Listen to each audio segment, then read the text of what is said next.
नमस्कार. ओंकार आणि प्रार्थनेने आपण कार्यक्रमाला सुरुवात करत आहोत.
हरिओम.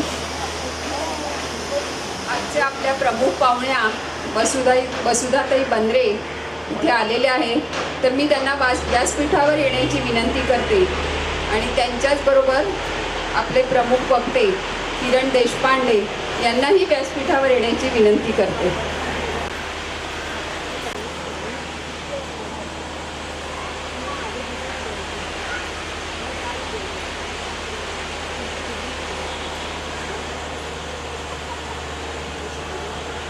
टाळ्यांच्या गजरात आपण त्या दोघांचंही स्वागत करूया.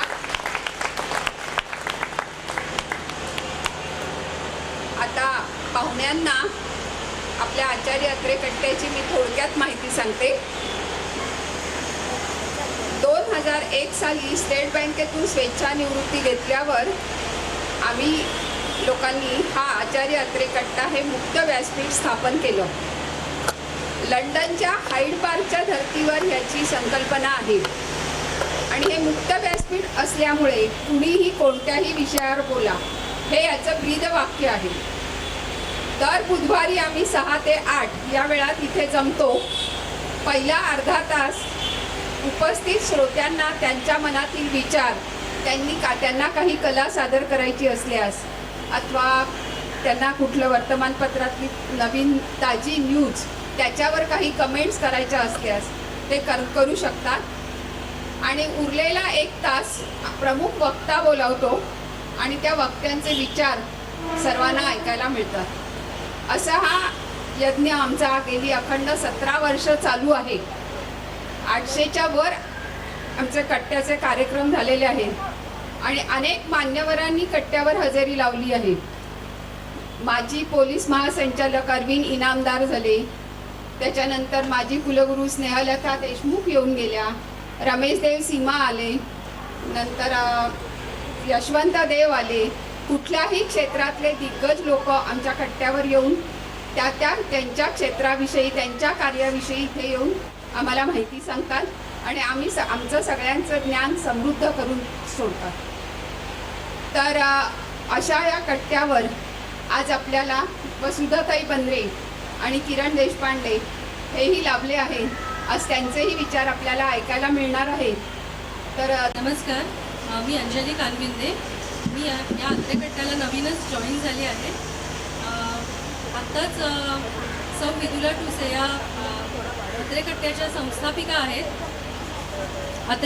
संस्थापिका आहेत. त्यांनी ओंकार केला आणि तुम्हाला अत्रे कट्ट्याविषयी माहिती सांगितली. अत्रे कट्ट्याविषयी मी पहिल्यापासून खूप ऐकून होते, पण आता ह्या अत्रे कट्ट्याची सभासद म्हणून मी आता सहभागी झाले आहे आणि अत्रे कट्ट्याची सभासद म्हणून मी तुमच्याशी बोलत आहे. मला हा अत्रे कट्टा आता खूप आवडू लागला आहे. मी आता सहजपणे आणि प्रेमाने अत्रे कट्ट्याशी जोडली गेली आहे. याच्या संस्थापिका श्रीमती संपदा वागळे आणि श्रीमती विदुला ठुसे यांनी अत्रे कट्ट्याचे हे वैभव आपल्याला प्राप्त करून दिले. हे आत्ताच तुम्हाला कळलं असेल अत्रे कट्ट्याच्या माहितीवरून. तर मी त्यांचे अत्रे कट्ट्याच्या वतीने खूप आभार मानते. आणि अशी प्रार्थना करते की हे दिवसेंदिवस वृद्धिंगत व्हावे. आजच्या दिवशी मी हा कार्यक्रम सादर करते आहे आणि हा माझा पहिलाच कार्यक्रम आहे आणि मला ह्याच्याबद्दल खूप आनंदही होत आहे. आता आपल्या प्रमुख पाहुण्यांची ओळख आणि परिचय करून देण्यासाठी मी लेखिका आणि निवेदिका संगीता कुलकर्णी यांना व्यासपीठावर येण्याची विनंती करते. संगीता कुलकर्णी.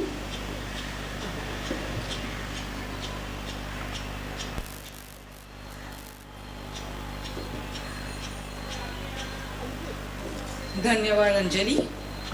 आता आपल्याला प्रमुख वक्ते म्हणून जे लाभलेले आहेत त्यांचा व्यासपीठावर आगमन झालेलं आहे, तर मी त्यांची आता थोडक्यात परिचय तुमचा करून देते. कैलासवासी डॉक्टर प्रकाश बंद्रे यांच्या सुविद्य पत्नी Shrimati Vasudha Bendre assistant labour commissioner Thane व मुंबई येथे कार्यरत होत्या. सध्या राम मनोहर लोहिया शिक्षण संस्थेच्या त्या कार्याध्यक्ष आहेत. जोरदार टाळ्यांनी परत एकदा त्यांचं स्वागत करावं.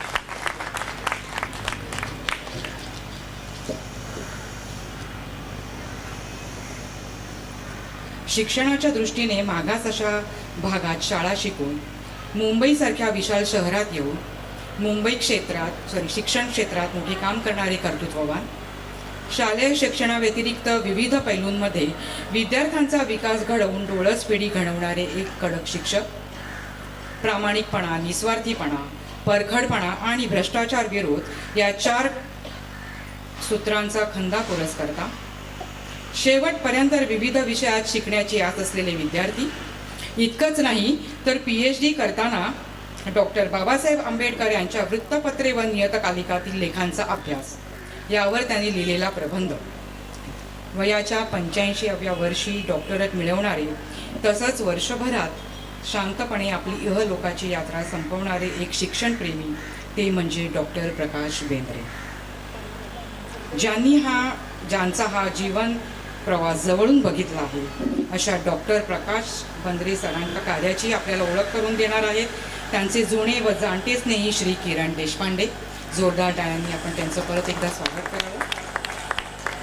आपण सर्वजण ज्या क्षणांची आतुरतेने वाट पाहत आहोत तो क्षण अगदी समीप आला आहे. मी माननीय प्रमुख पाहुण्यांना विनंती करते की त्यांनी आपला कार्यक्रम सादर करावा. धन्यवाद.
प्रल्हाद भक्ती.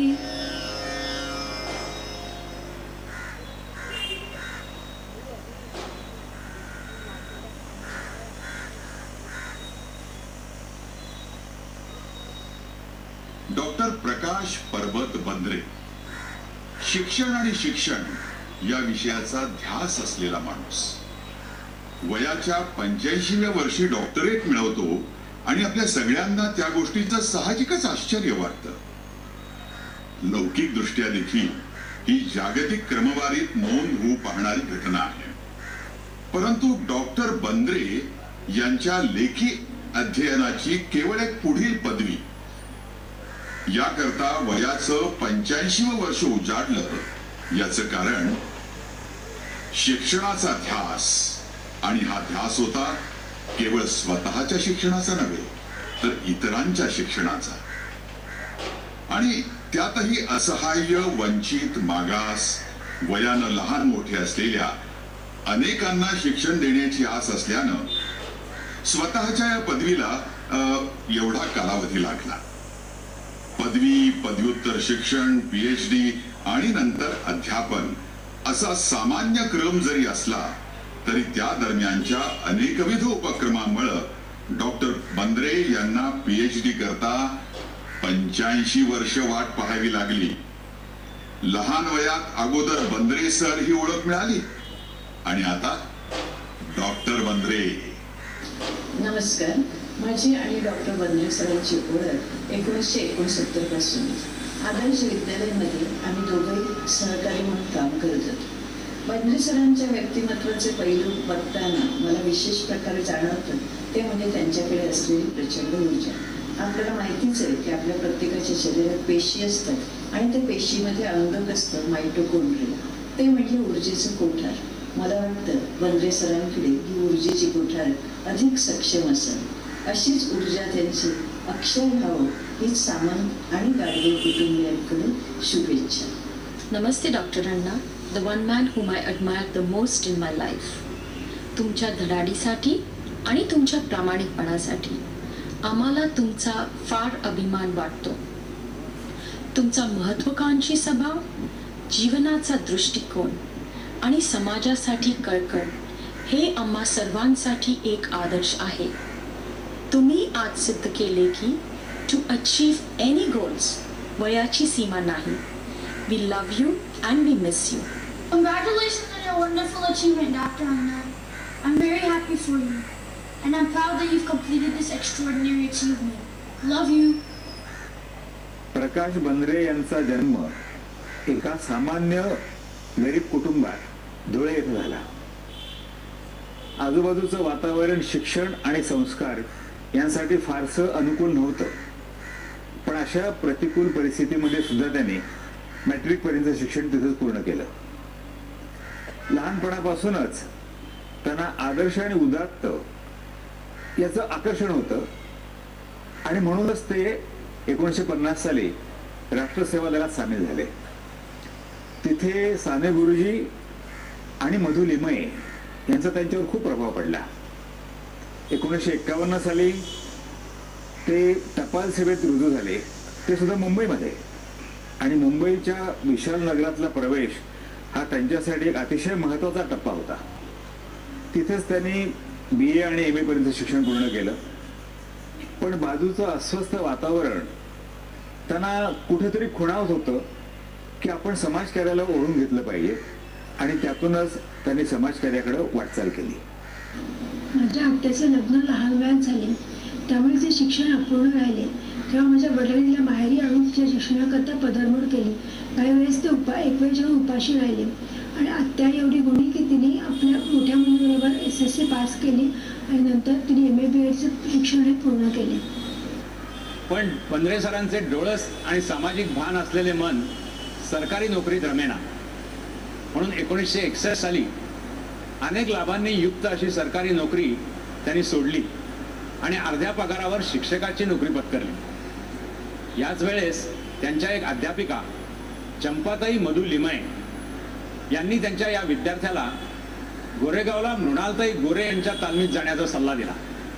आणि मग काय, शिक्षण हे ध्यास क्षेत्र आणि मृणालताईंचं राजकीय आणि सामाजिक कार्य ही सरांची जीवन प्रणाली होऊन गेली. याच काळात उंच भरारी घेण्यापूर्वी शांत असलेल्या सरांशी वसुधा कोरडे या मुलीचा विवाह झाला. संसार वेलीवर 2 सुंदर फुले उमलली आणि आज व्यवस्थित स्थिरस्थावर झाली आहेत. बंद्रे वहिनींनी स्वतःची उच्चपदस्थ सरकारी नोकरी सांभाळून सरांच्या सर्व धडपडीमध्ये त्यांची काळजी घेतली. बंद्रे सरांच्या मनाची जडणघडण ही 4 चौघांसारखी चौकोनी आयुष्य जगण्याची मुळीच नव्हती. 1967 साली वंचित आणि वयाने मोठ्या असलेल्या मुलांसाठी मालाडमध्ये त्यांनी नाईट स्कूलची स्थापना केली. यानंतरचा उपक्रम तर अचंबित करणार आहे. स्वतःच्या घरात त्यांनी मॉन्टेसरी सुरू केली आणि याचाच विस्तार म्हणजे आदर्शवत डॉक्टर राम मनोहर लोहिया यांच्या नावाने शिक्षण संस्थेची स्थापना आणि बालक विहार विद्यालय ही शाळा. या शाळेसाठी डहाणूकरवाडीमध्ये प्लॉट उपलब्ध होता, पण निधी कुठे होता या प्रश्नालाही उत्तर होतं आणि ते म्हणजे बंद्रे सर आणि बंद्रेबाई यांचा पगार. कैलासवासी दामोदरभाई यांनी सरांची अडचण ओळखली, त्यांच्या नावावर हा प्लॉट होता. त्यांनी महिना 500 रुपये या हप्त्यावर सरांना तो प्लॉट देऊ केला. त्यावेळेचे नगरसेवक श्रीयुत भगवतीबाई श्रॉफ यांनी 25,000 रुपयांचं अनुदान महानगरपालिकेकडून सरांना मिळवून दिलं. या दरम्यान हे सर्व पाहूनच सरांचा प्रामाणिकपणा, सरांची तळमळ ही पाहून डहाणूकरवाडीतील काही मान्यवर सरांच्या पाठीशी ठामपणे उभे राहिले. यामध्ये कैलासवासी भाऊसाहेब जोशी, कैलासवासी दत्ता मारुलकर, कैलासवासी बाकरे आणि श्रीयुत नरेंद्र दळवी यांचा समावेश आहे. कमालीची काटकसर हा बंद्रे सरांचा आणखी एक पैलू. यातूनच टप्प्याटप्प्याने शाळेची वास्तू व साहित्य सामुग्री जमत गेली. शाळेने आकार घेतला. बंद्रे सरांनी मुख्याध्यापक म्हणून धुरा खांद्यावर घेतली. दरवर्षी इयत्ता वाढत गेल्या आणि नंतर तुकड्या. शिस्त आणि शिक्षणाचा दर्जा इतका पराकोटीचा की मुख्याध्यापकांची दोन्ही मुले देखील याच शाळेत शिकली. शाळेतील विद्यार्थिनी 10वीच्या वर्षात बाहेर शिकवणीला जायचे नाही, तर शाळेतील शिक्षकांनी शाळेतच जास्तीची शिकवणी घ्यायची. हा दंडक तर अद्वितीय होता. बालक विहार विद्यालय या शाळेतून शिक्षण घेतलेले विद्यार्थी आज विविध व्यावसायिक, शासकीय, औद्योगिक आणि सामाजिक क्षेत्रामध्ये यशस्वीपणे कार्यरत आहेत. त्यापैकी एक माझी मुलगी आहे, ती स्वाती कम्प्युटर सायन्समध्ये मास्टर्स करायला USA ला गेली व आज एका मोठ्या कंपनीची CEO म्हणून काम करते. शिक्षणाबरोबरच सामाजिक भान, पर्यावरणाची जाणीव, शाळा व परिसर याच्या स्वच्छतेचे महत्त्व, विज्ञान, अंधश्रद्धा निर्मूलन, नृत्य, नाट्य आणि क्रीडा या अभ्यासेतर विषयांची जाण विद्यार्थ्यांमध्ये रुजवण्याचे शाळेचे काम ही बंद्रे सरांची जागरूक आणि सुसंस्कृत नागरिक घडविण्याची विचारधारा आहे. शाळा नावारूपाला आल्यानंतर वाडीतले ज्येष्ठ संगीत समीक्षक कैलासवासी दत्ता मारुलकर आणि सुप्रसिद्ध वृत्तनिवेदक श्री प्रदीप भिडे यांच्या मार्गदर्शनाखाली आणि डॉक्टर वसंत चव्हाण, शफी सय्यद, कैलासवासी अनंत लोके यासारख्या सहकाऱ्यांच्या मदतीने आशय सांस्कृतिक केंद्राची स्थापना करण्यामध्ये बंद्रे सरांनी पुढाकार घेतला. तेव्हापासून ही संस्था रसिकांना अनेकोत्तम दर्जेदार कार्यक्रम आणि थोरामोठ्यांच्या कलागुणांचे दर्शन घडवण्याचे कार्य करीत आहे. आर्थिकदृष्ट्या दुर्बल आणि मागास लोकांसाठी राम मनोहर लोहिया आरोग्य केंद्राची स्थापना करून बंद्रे सरांनी वाडीतल्या रहिवाशांना प्राथमिक आरोग्य सुविधा उपलब्ध करून दिली आहे. या आरोग्य केंद्रामध्ये पॅथॉलॉजी, नेत्रचिकित्सा, दंतचिकित्सा, फिजिओथेरपी यांसारख्या सुविधा उपलब्ध होत्या. बंद्रे सरांना लहानपणापासून चित्रपट खेळाचे आकर्षण होते. त्यापुढे त्यांनी चित्रपट दिग्दर्शन, आकलन, लेखन, निर्मिती अशा विषयावरील पत्रिका सेंट झेवियर्स व फिल्म इन्स्टिट्यूट पुणे येथे संपादन केल्या. दूरदर्शनवरील ज्ञानदीप या कार्यक्रमाचे कैलासवासी आकाश यांच्याबरोबर त्यांनी बरेच काम केले. निवृत्तीनंतर बंद्रे सरांच्या उपक्रमांनी वेगळे वळण घेतले. मोठ्या प्रमाणात वाचन, मनन, चिंतन आणि लेखन करण्यावर त्यांनी लक्ष केंद्रित केले. वृत्तपत्रे, मासिके यातून त्यांचे लिखाण प्रसिद्ध होऊ लागले. त्यासोबत थोर आदर्श पुरुषांची ओळख लहान मुलांना व्हावी या उद्देशाने डॉक्टर बाबासाहेब आंबेडकर, डॉक्टर बाबा आमटे, कैलासवासी मधु लिमये, लोकनायक जयप्रकाश नारायण आणि महात्मा ज्योतिबा फुले यांची चरित्रे पुस्तिका रूपाने लिहून त्यांनी प्रकाशित केली.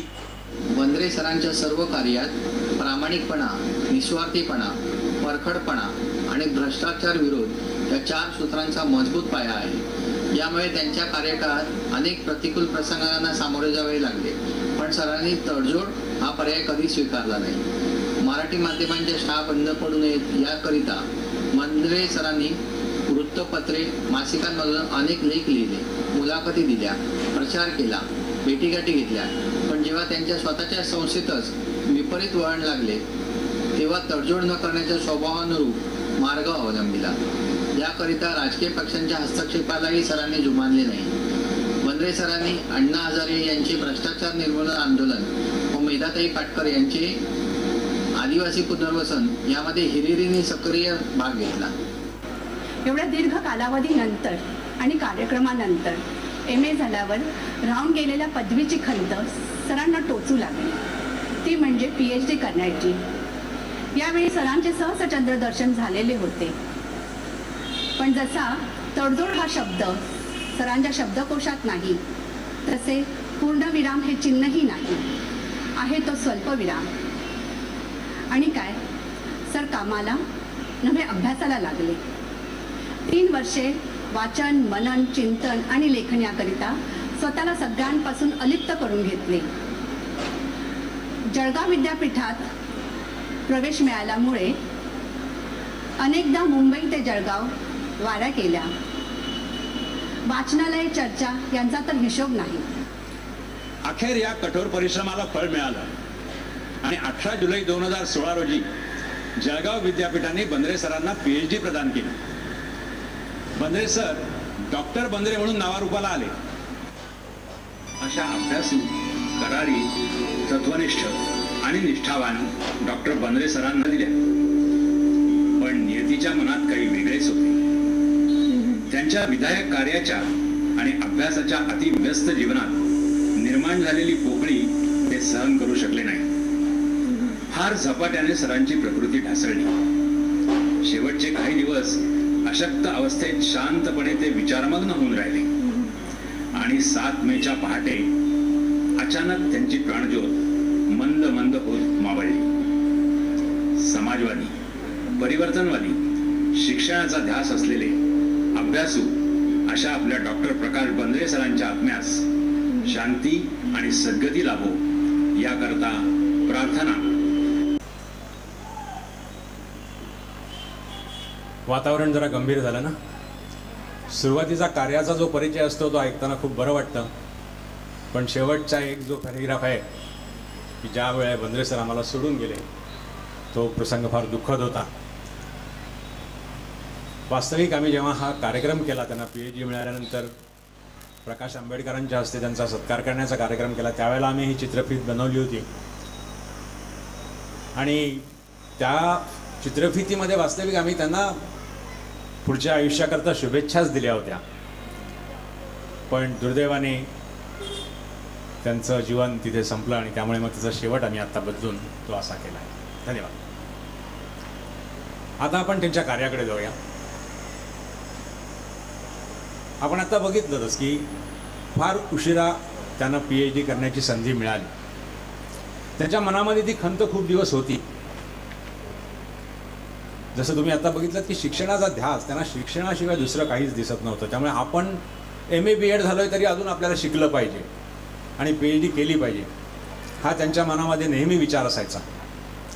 आणि त्या विचाराला धरून एकदा ते सहज जळगावला गेले होते, उत्तर महाराष्ट्र विद्यापीठामध्ये गेले होते आणि तिथे डॉक्टर बाबासाहेब आंबेडकरांचं एक स्पेशल दालन आहे, विशेष दालन आहे की जिथे डॉक्टर आंबेडकर या विषयावरच संशोधन होतं. तर गेले तिथे, त्यांच्या तिथे जे अधिकारी होते, सुप्रिंटेंडेंट होते, त्यांना भेटले, सगळं बघितलं वगैरे आणि त्यांना सहज इच्छा बोलून दाखवली की मला पण संशोधन करायला आवडेल, मला PhD करायची आहे, पण माझं वय आज 80 वर्षांचं आहे. तर ते म्हणाले की अहो तुम्ही जर काही असा तुम्हाला असेल इंटरेस्ट तर तुम्ही या, आम्ही तुम्हाला संधी देऊ. आणि हा एक वाक्य जे त्यांना ऐकायला मिळालं त्यांनी ते एवढे खुश झाले की त्याच्यानंतर ते इकडे आले. आल्यानंतर मला जेव्हा भेटले तेव्हा म्हणाले माझ्या PhDची ॲडमिशन झाली, मला विषय मिळाला, मी PhD करणार आहे आता. म्हटलं सर जळगावला तुम्ही जाऊन करणार, आता तुम्ही 80 वर्षाचे आहात, कसं काय होईल? होईल, काही प्रॉब्लेम नाही मला. आणि त्याच्यानंतर त्यांनी फोनवरनं सगळं विषय फायनल करणं वगैरे या सगळ्या गोष्टी फोनवरनं त्या सुप्रिंटेंडेंट शिकेला. डॉक्टर पगारे म्हणून एक तिथे मार्गदर्शक होते, ते त्यांना मार्गदर्शक म्हणून लाभले त्यांच्या प्रबंधाकरता आणि त्यांनी काम चालू केलं.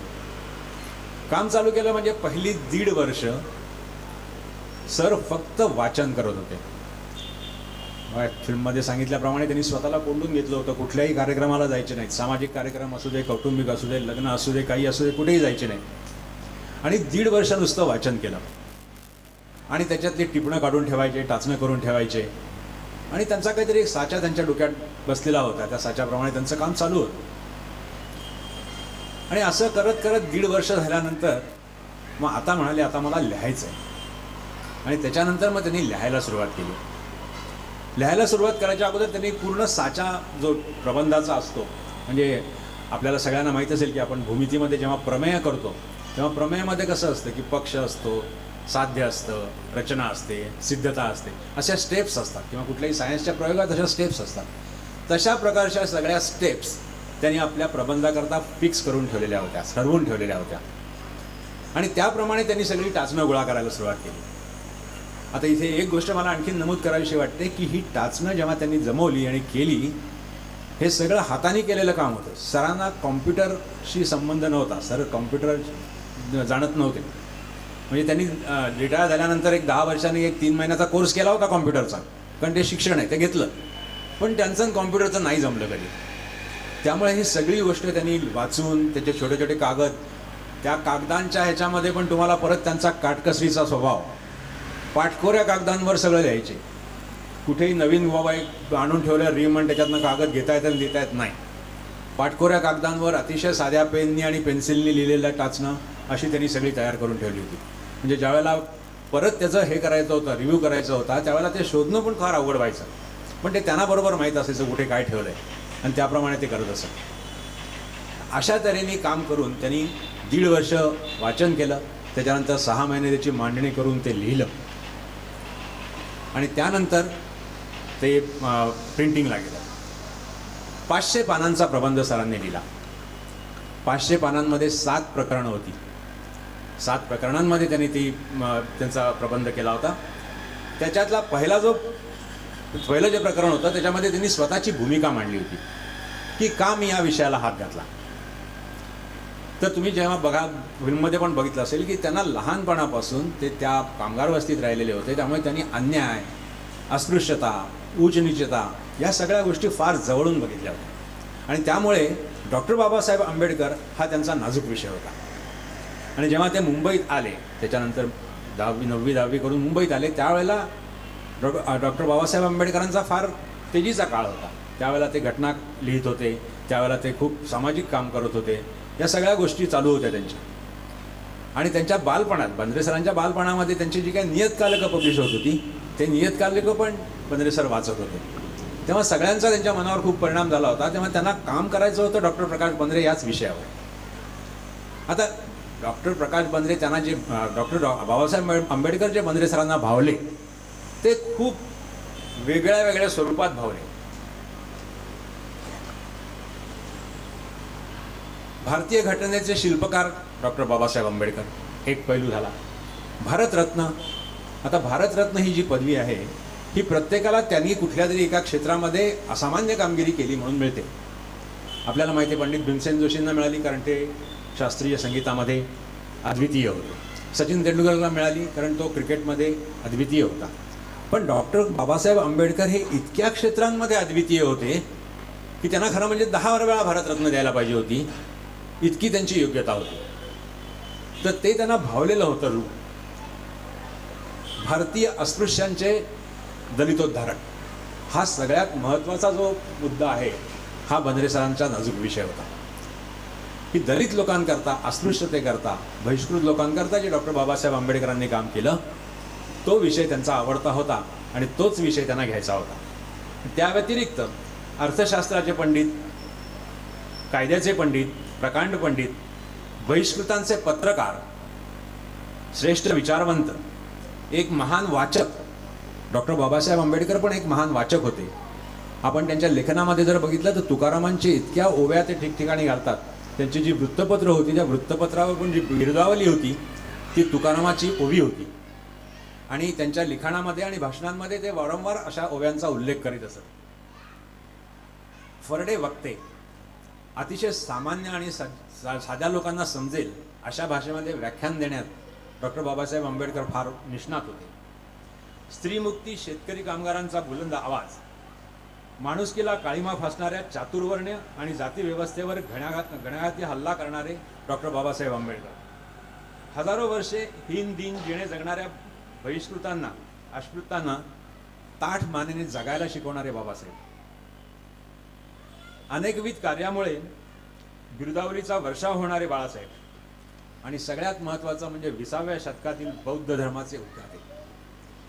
एवढे त्यांचे पैलू बंद्रे सरांना दिसले होते, पण तरी त्यांचा जो अस्पृश्योद्धाराचा जो मुद्दा होता, त्याकरता त्यांनी जो प्रचार केला, त्याच्याकरता जे सामाजिक कार्य केलं, त्याच्याकरता जी व्याख्यानं दिली, त्याच्याकरता जे लेख लिहिले, तो विषय आपल्या अभ्यासाचा असावा असं त्यांनी त्या विद्यापीठाला कळवलं आणि त्या विद्यापीठाने त्यांना आनंदाने मान्यता दिली.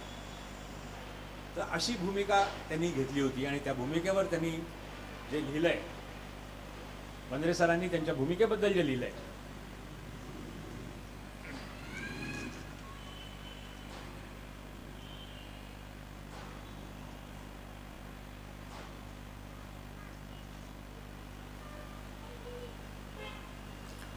डॉक्टर बाबासाहेब आंबेडकर राजनीतिज्ञ, अर्थतज्ञ, कायदेपंडित, पत्रकार, शिक्षणतज्ञ होते, पण त्यांची मूलगामी भूमिका समाज चिंतनाची होती.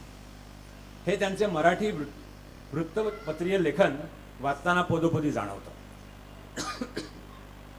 डॉक्टर आंबेडकर म्हणतात, माझे सामाजिक तत्वज्ञान शब्दात गुंफले जाण्याचा संभव आहे. त्याकरता फक्त 3च शब्द वापरले जातील आणि ते शब्द म्हणजे स्वातंत्र्य, समता आणि बंधुता. तथापि हे तत्वज्ञान मी फ्रेंच राज्यक्रांतीपासून घेतलेले नाही. माझ्या तत्वज्ञानाची मुळे धर्मात आहेत. माझा गुरु गौतम बुद्ध आहे आणि त्याच्या शिकवणुकीपासून मी हे 3 शब्द घेतलेले आहेत. तर अशी भूमिका घेतलेले डॉक्टर बाबासाहेब आणि ती भूमिका भावलेले डॉक्टर प्रकाश बंद्रे यांनी तो प्रबंध लिहायला सुरुवात केली. आता या प्रबंधाची जी प्रकरणं आहेत, त्या प्रकरणांची नुसती नावं बघा. म्हणजे त्याच्यावरून तुम्हाला कल्पना येईल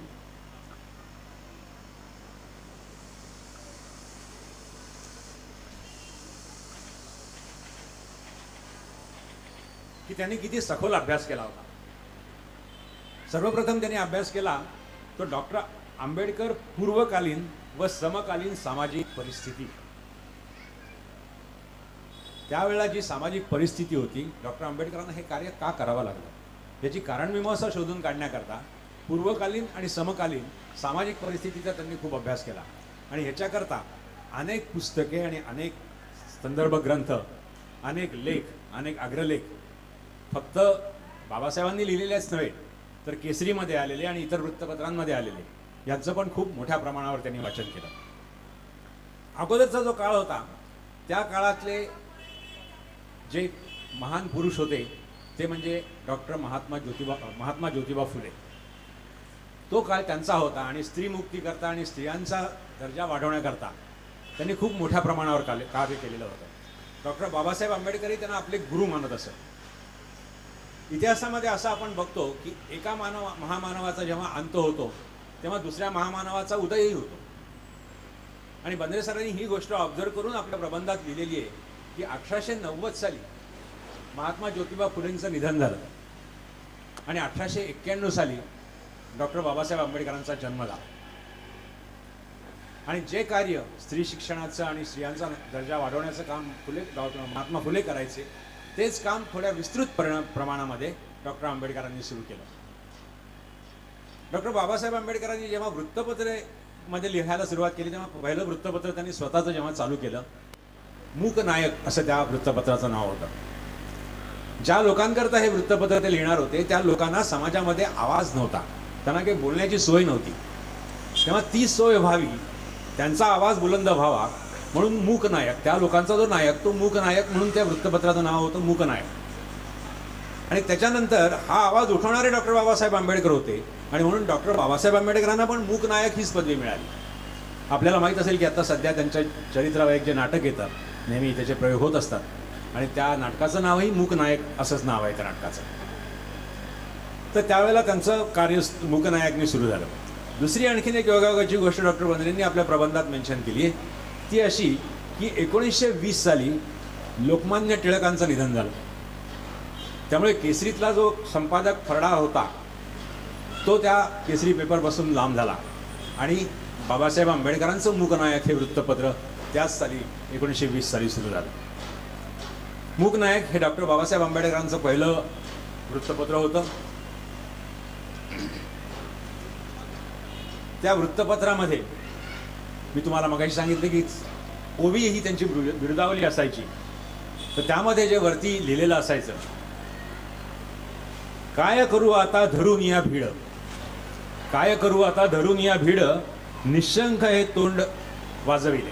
म्हणजे आतापर्यंत मी जे काय बडबड करत होतो ते काही फायदा झाला नाही त्याचा, पण बोलून काही होत नाही म्हणून मला वर्तमानपत्र काढायचं. नव्हे जगी कोणी मुकियांचा जाणे, नव्हे कोणी जगी मुकियांचा जाणे, सार्थक लाजूनी नव्हे हिता. लाजण्यात आता काही अर्थ नाही आहे, मला वृत्तपत्रच काढलं पाहिजे आणि ह्या ह्यांनी ते मूकनायक हे वृत्तपत्र काढलं. आता वृत्तपत्र काढायचं ही काही साधी गोष्ट नाही, याच्याकरता फार पैसा लागतो. डॉक्टर बाबासाहेब आंबेडकरांच्या पहिल्या वृत्तपत्राला कोल्हापूरच्या छत्रपती शाहू महाराजांनी 25,000 रुपयाची देणगी दिली. 1920 साली 25,000 रुपये, कल्पना करा केवढी मोठी रक्कम आहे. पण जेव्हापासून डॉक्टर बाबासाहेब आंबेडकर कार्यरत होते तेव्हापासून छत्रपती शाहू महाराजांची त्यांच्यावर नजर होती. ते त्यांना बघत होते की हा मुलगा पुढे जाणार आहे आणि ते नेहमी त्यांना मदत करत असत. आणि जेव्हा त्यांनी वर्तमानपत्र काढण्याचा निर्णय घेतला तेव्हा त्यांनी 25,000चा धनादेश त्यांना दिला होता. हे योगायोग बघा. बंद्रे सरांनी पण शाळा चालू केली तेव्हा मुंबई महानगरपालिकेने त्यांना पहिला 25,000चा चेक दिला होता. पण 1920 साल आणि 1970 साल एवढा त्याच्यामधला फरक आहे. 50 वर्षानंतर मिळाला आहे. त्याच्यामध्ये जी सदरं असायची, मूकनायकमध्ये जी सदरं होती, आज आपण वर्तमानपत्रांमध्ये जी सदरं बघतो ती सदरं मूकनायकमध्ये बाबासाहेब आंबेडकरांनी त्यावेळेला अंतर्भूत केलेली होती. त्यांची नावं अशी होती: वर्तमान सार, सध्याची परिस्थिती आहे त्या परिस्थितीचं सार. पत्रव्यवहार, आजही पत्रव्यवहार हे सदर वर्तमानपत्रामध्ये असतं. त्यावेळेला फार कमी लोक पत्र लिहित असतील, पण ती पत्र यायची आणि त्याचा पत्रव्यवहार हे सदर होतं. क्षेम समाचार, कुशल प्रश्न, समाजामध्ये जो प्रश्न आहे त्यातला जो ज्वलंत प्रश्न आहे त्या प्रश्नाचं त्याच्यामध्ये चर्चा असायची. कळावे की, काही गोष्टी समाजामध्ये ज्या चाललेल्या होत्या त्या लोकांपर्यंत पोचत नव्हत्या म्हणून त्यांचं एक सदर होतं की कळावे की. शेला पागोटे, सामाजिक जीवनामध्ये जो कोणी अद्वितीय काम करायचा त्याचा सत्कार किंवा हे त्याचा लेख असायचा आणि त्याला शेला पागोटे. आपल्याला जर माहीत असेल की सुरुवातीला जेव्हा आपल्या मुंबईमध्ये मार्मिक हे साप्ताहिक चालू झालं तेव्हा त्याच्यात जेव्हा पुस्तक परीक्षण असायचं त्या पुस्तक परीक्षणाला नाव होतं कलम बहादराश शेला पागोटे, असं ते सदर असायचं मार्मिकमध्ये. बाबासाहेबांनी त्यावेळेला तो शेला पागोटे शब्द वापरलेला होता. आणि शेवटचं एक सदर असायचं आमची हालचाल, म्हणजे आम्ही जे काय सामाजिक कार्य करतोय ती आमची हालचाल कशी चालली आहे याचा पण त्याच्यामध्ये उल्लेख असायचा. तर अशा तऱ्हेने त्यांनी मूकनायक हे चालू केलं.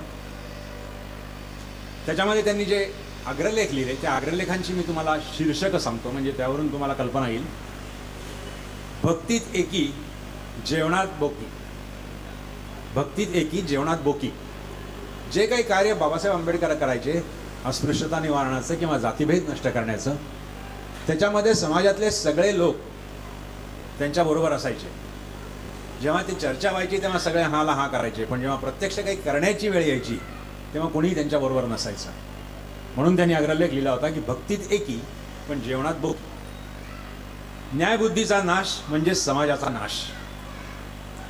खायचे दात आणि दाखवायचे दात, दोन्ही डगरीवर पाय.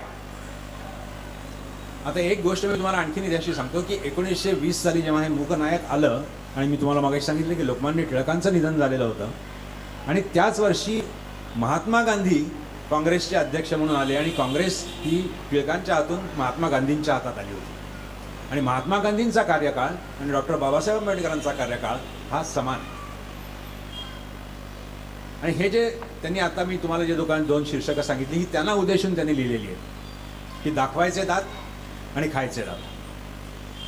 कारण त्यांचं असं म्हणणं होतं की महात्मा गांधी जेव्हा जेव्हा बोलतात तेव्हा ते नेहमी महात्मा गांधींचा बहिष्कृतांकरता शब्द होता हरिजन. ते हरिजन म्हणायचे. म्हणजे काय की शब्द त्यांनी चांगला वापरला होता की आपल्या जवळचे आहेत वगैरे, पण जेव्हा प्रत्यक्ष काम करायचं वेळ यायचं तेव्हा काँग्रेसने त्यांना कधी सपोर्ट दिला नव्हता. आणि म्हणून त्यांचं असं नेहमी म्हणणं असायचं की मला जेव्हा ह्या विषयावर सामाजिक कार्य करावं लागतं तेव्हा समाजातल्या सनातन लोकांबद्दल बरोबर मला युद्ध करावं लागतं, पण त्याचबरोबर महात्मा गांधी आणि काँग्रेसबरोबरही करावंच लागतं. म्हणजे मला जे अग्रलेख लिहायचे असतात किंवा मला जे काही बातम्या द्यायच्या असतात त्याच्यामध्ये या दोघांच्याही विरोधाचा मला भान ठेवावं लागतं आणि दोघांच्याही विरोधाला मला उत्तर द्यावं लागतं. अशा तऱ्हेची भूमिका डॉक्टर बाबासाहेब आंबेडकरांची होती. आप घरी बाटा, बाप घरी बाटा,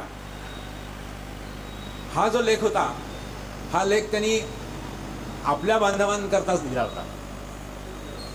शेवटी जी टिपणं बंद्रे सरांनी या निष्कर्षामध्ये काढली प्रबंधामध्ये, त्यांनी त्याच्यात एक जे त्यांचं टिपण लिहिलं ते फार महत्त्वाचं आहे की समाजामधून अस्पृश्यता नष्ट करण्याचं काम डॉक्टर बाबासाहेब आंबेडकर करू शकले नाही, पण दलितांमध्ये पण ज्या काही जाती आहेत, उच्च नीचता आहे, ती पण बाबासाहेब आंबेडकर हटवू शकले नाहीत.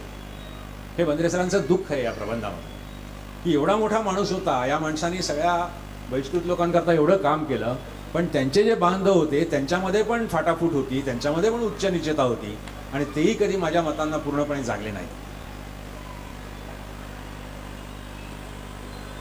डॉक्टर बाबासाहेब आंबेडकर हे लिहिताना फार चांगली उदाहरणं द्यायची. हा जो समाज आहे या समाजाला त्यांनी एक असं उदाहरण दिलं होतं की हा समाज म्हणजे एक नाव आहे आणि या नावामध्ये सगळेच लोक आपण जात आहोत, पण ह्याच्यामध्ये कोणतरी एक असा कपाळकरंटा असतो, कोणतरी एक असा विघ्नसंतोषी असतो की या गर्दीमध्ये त्या नावेला तो खालनं पिन मारतो. पिन मारल्यानंतर काय होतं की हळूहळू पाणी तिथनं आत यायला लागतं. ओल येते अगोदर, मग पाणी येतं आणि मग शेवटी नाव बुडते. तोही बुडतो त्याच्याबरोबर, पण त्यांनी केलेल्या एक अशा छोट्या पिन होलमुळे तो संबंध समाजाचं घात करतो. जाती व्यवस्थेवर त्यांनी जे उदाहरण दिले त्यांच्या लेखामध्ये ते असं दिलंय की आपला समाज म्हणजे एक मनोरा आहे, पण या मनोऱ्याला खालून वर किंवा वरून खाली यायला जागा नाही. जो वरती राहिला तो वरतीच राहिला, जो खालती राहिला तो खालतीच राहिला. आणि त्यांना असं म्हणायचं होतं की जो उच्च जातीत जन्मला तो उच्चच, मग तो कितीही व्यसनू असू दे, अशिक्षित असू दे, नालायक असू दे, पण तो उच्च. आणि जो खालच्या थरावर असतो, तो अस्पृश्यांच्या ह्याच्यामध्ये असतो, तो कितीही गुणी असू दे, कितीही सच्छील असू दे, कितीही विद्वान असू दे, तो नीचच. ही जी आपली समाज व्यवस्था आहे असं त्यांनी मनोऱ्यामध्ये डॉक्टर बाबासाहेब आंबेडकरांनी त्याचं वर्णन केलं होतं.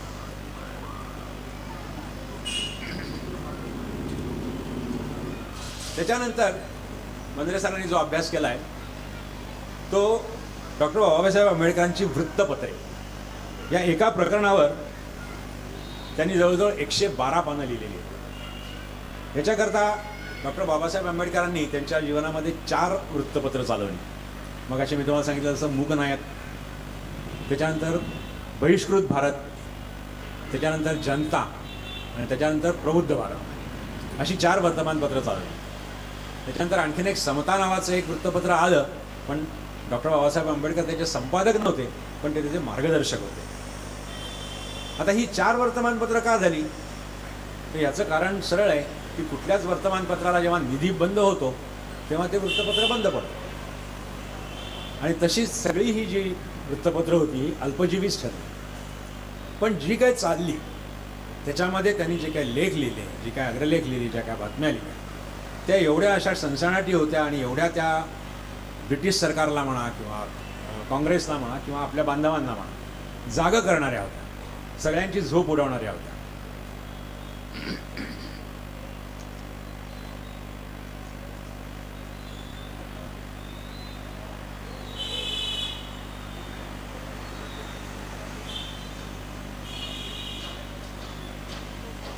वृत्तपत्रांच्या त्या ह्याच्यामध्ये बंद्रे सरांनी जी टिप्पणी केली ती अशी केली की स्वातंत्र्यात अस्पृश्यांना वाटा पाहिजे. ब्रिटिश सरकारमुळे जनतेवर जो काही अन्याय होतो त्यापेक्षा शतपट अन्याय उच्चवर्णीयांकडून अस्पृश्यांवर होतो आणि त्याकरता सरकार काहीच करत नाही. तेव्हा डॉक्टर आंबेडकर सरकार म्हणजे असून अडचण आणि नसून खोळंबा असं असल्याचं सांगतात.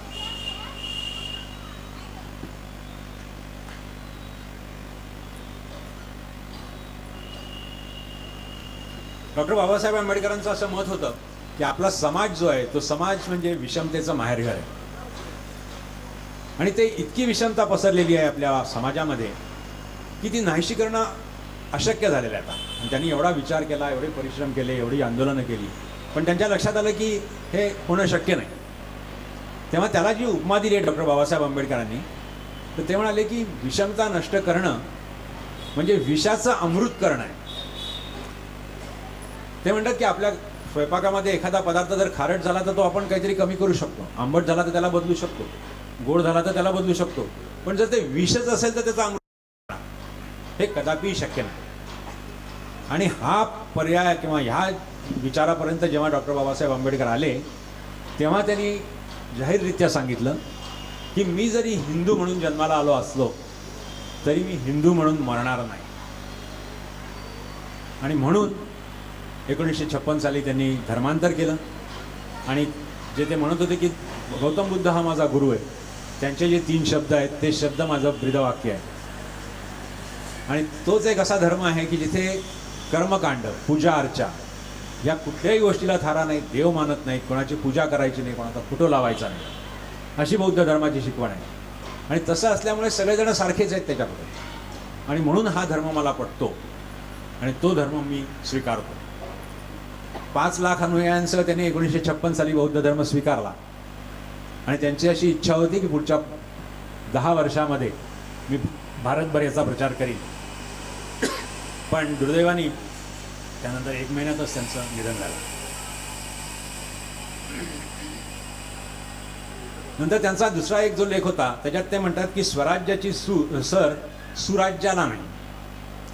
हा जो मुद्दा होता त्यांचा, हा त्यावेळी टिळक आणि आगरकरांचा जो वाद असायचा की आधी स्वातंत्र्य का आधी सामाजिक सुधारणा, ह्या वादाशी निगडीत होता. आणि ह्या वादामध्ये डॉक्टर बाबासाहेब आंबेडकरांचा जो पाठिंबा होता तो टिळकांना होता की अगोदर आपल्याला स्वातंत्र्य मिळालं पाहिजे, कारण पारतंत्र्यामध्ये माणसाचा विकास खुंटतो. पारतंत्र्यामध्ये शांतता राहते, आपलं जीवन चांगलं राहतं. तुम्ही आज जर विचार कराल की जेव्हा आपला देश पारतंत्र्यात होता, ब्रिटिशांचं राज्य होतं, त्यावेळेला ज्यांना काही आज नव्हती ना, ज्यांनी काही सामाजिक कार्यात भाग घेतला नाही किंवा ज्यांना काही स्वातंत्र्याचं हे नव्हतं, जे नोकरी धंदा करून व्यवस्थित राहत होते ते भयंकर खुश होते. त्यांना काहीच काळजी नव्हती, त्यांची नोकरी व्यवस्थित चालायची, त्यांना पगार मिळायचा, सगळं व्यवस्थित होतं. पण ते जे काही करत होते ते देशाच्या विरोधात करत. त्यामुळे त्यांचं म्हणणं असं आहे की पारतंत्र्यात शांतता राहते पण माणसाचा विकास खुंटतो आणि म्हणून अगोदर स्वातंत्र्य, असं बाबासाहेब आंबेडकरांचं मत.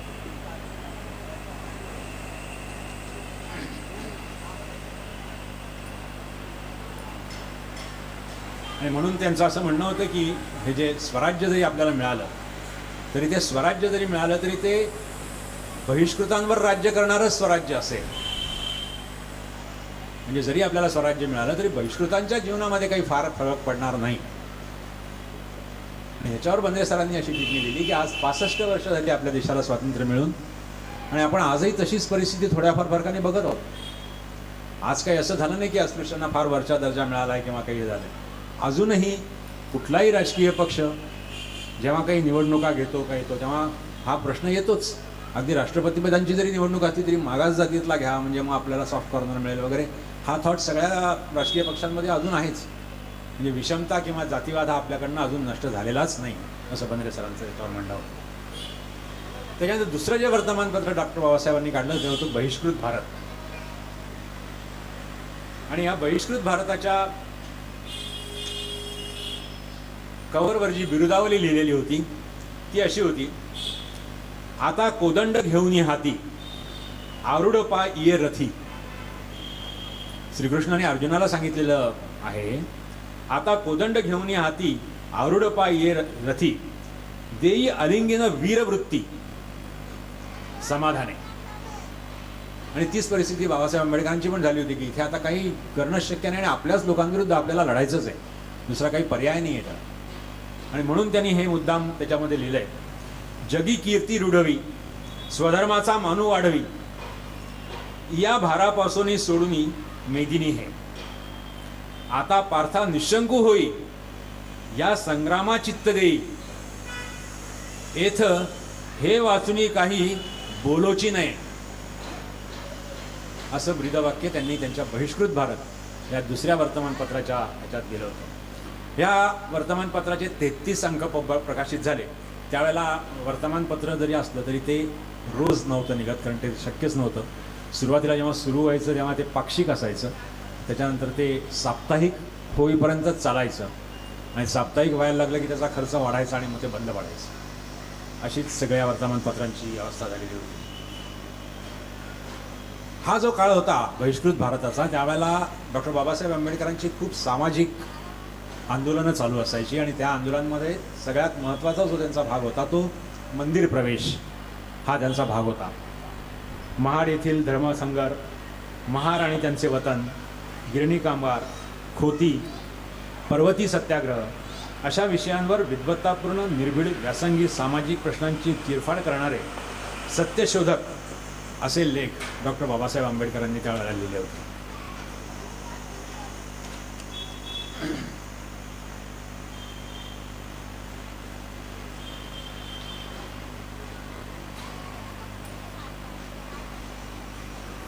या बहिष्कृत भारतमधले जे अग्रलेखांचे विषय होते, व्यक्तिपूजेला विरोध, ब्राह्मण्यवाद व ब्रिटिश सत्ता दोन्ही हद्दपार झाले पाहिजेत, गांधीजींचे अस्पृश्यता निवारण म्हणजे राजकीय धूर्तता, अस्पृश्य बांधवांचा विचार करूनच सायमन कमिशनशी सहकार्य. त्यावेळेला हा फार मोठा वादाचा विषय झाला होता की सायमन कमिशन इथे जेव्हा आलं होतं त्यावेळेला त्यांच्याशी सहकार्य करून बाबासाहेब आंबेडकरांनी काही गोष्टी आपल्या पदरात पाडून घेतल्या होत्या.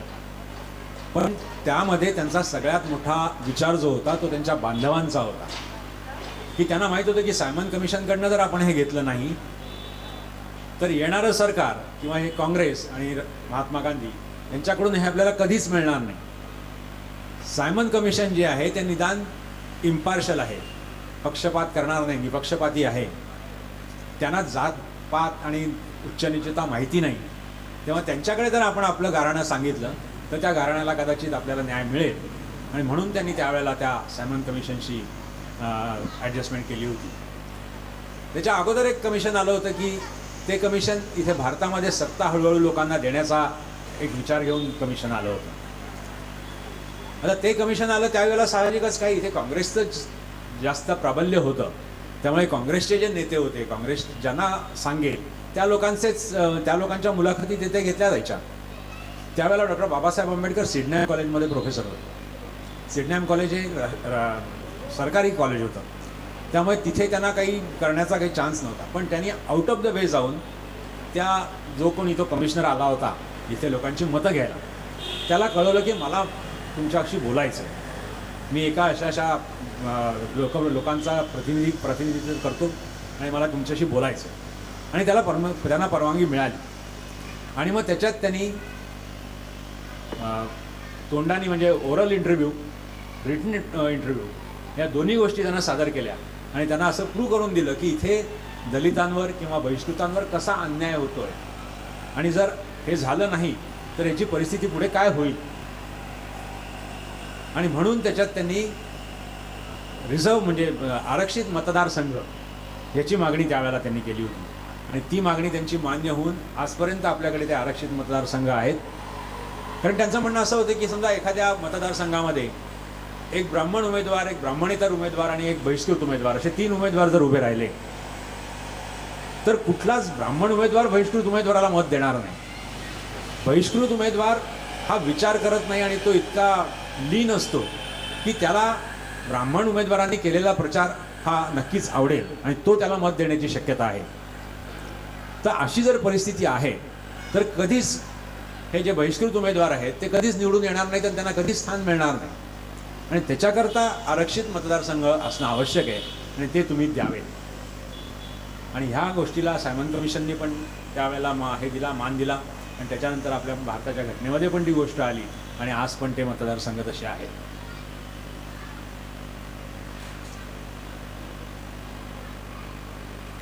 चातुर्वर्ण्य आणि विषमता यांच्या मुळावर घाव घालण्यासाठी राजकीय सत्ता हवी. त्यांचं म्हणणं असं आहे की सत्ता मिळाल्याशिवाय या गोष्टी जाणार नाहीत. बंद्रे सरांनी त्यांच्या लेखामध्ये असं लिहिलेलं आहे की जेव्हा स्वातंत्र्य मिळायची वेळ आली तेव्हा सरांचं वय काहीतरी 20-21 वर्षांचं वगैरे असं होतं आणि खूप कल्पना होत्या वाचन केल्यामुळे स्वातंत्र्य मिळाल्यानंतर आपल्या देशात काय होणार ह्याच्या खूप छान स्वप्न त्यांच्यामध्ये होती. म्हणजे त्यांनी असं म्हणजे बोलताना पण एकदा मला बंद्रे सर असे बोलले होते की आम्हाला त्यावेळेला वाटायचं की आता स्वातंत्र्य मिळालं म्हणजे आपल्या शिक्षणातनं इंग्रजी हा विषय जाणार आणि इंग्रजी विषयच अवघड आहे ना बाबा, सगळं सोपं आहे आपल्याला, मराठीतनं शिक्षण मिळालं तर आपण चांगलं करू शकू, तर हे आल्यानंतर इंग्रजी विषय जाणार म्हणजे आपला देश स्वतंत्र झाला, अशी कल्पना त्यावेळेला मुलांच्या मनामध्ये होती. पण त्याच्या खूपच विपरीत झालं.